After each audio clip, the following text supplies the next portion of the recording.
20th of Feb 22. A Scottish story. I'm reading about this Sarah Smith thing. She's a daughter of John Smith, the former Labour leader, who died in 1994, I think. And she's a journalist. She was a journalist for Channel 4 News. And then she moved up to Scotland for the BBC to be the BBC political editor. And she's saying that now she's left there after about, 6 years. She's moving to America for the BBC.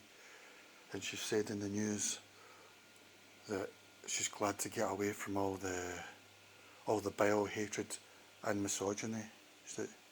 She got like people rolling down her car windows and shouting abuse at her.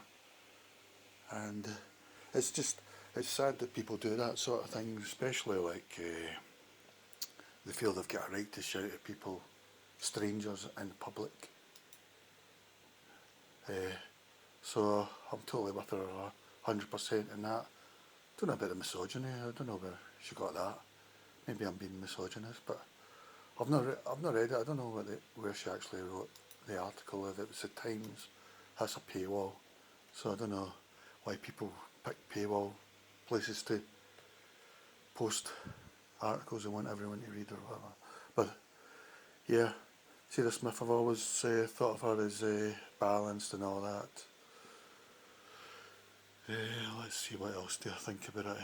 Yeah, I remember when she was, burying her father back in '94. I think she was only a bit, 14 or something at the time. She's always seemed a good journalist to me.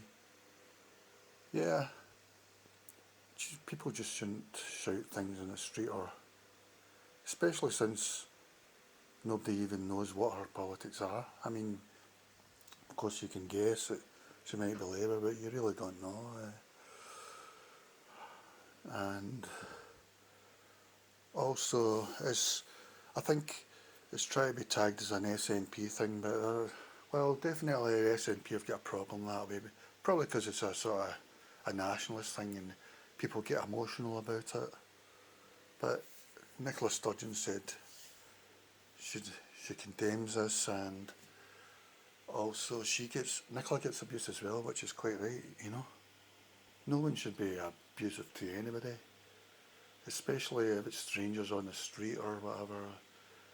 If it's somebody from TV, you think, you should never be, no one should be shouting any sort of abuse at anybody.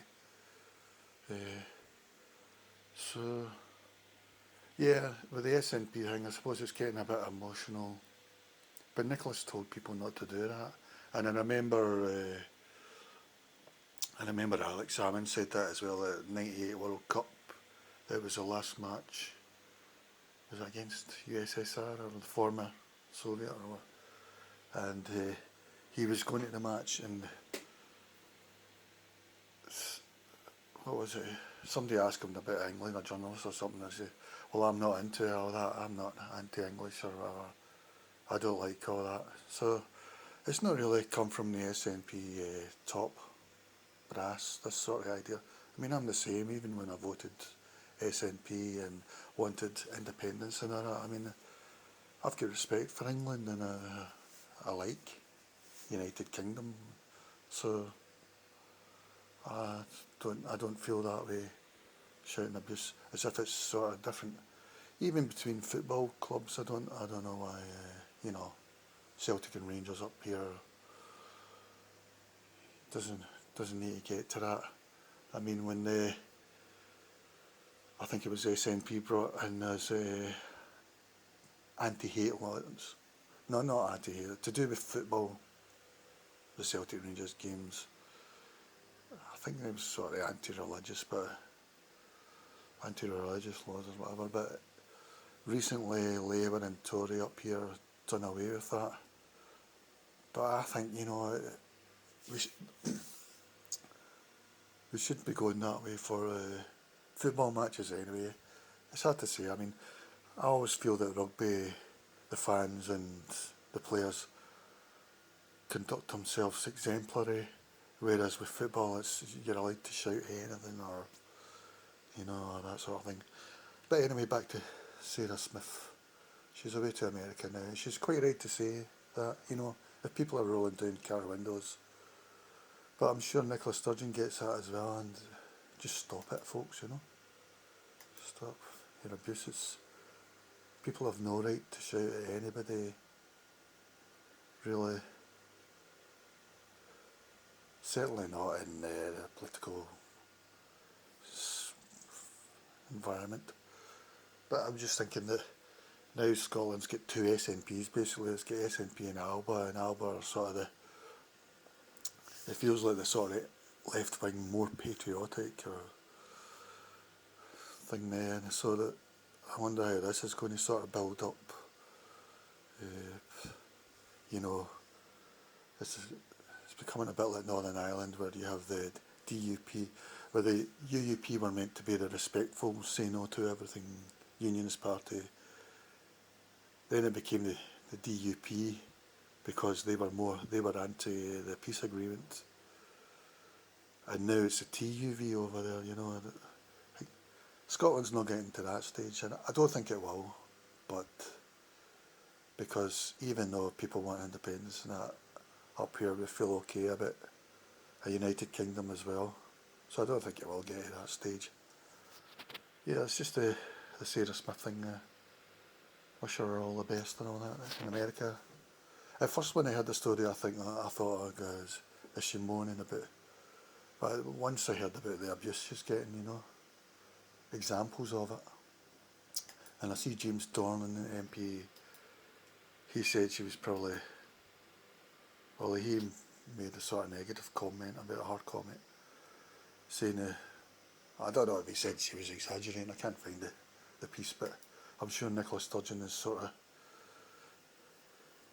told him to calm down or not write such stuff.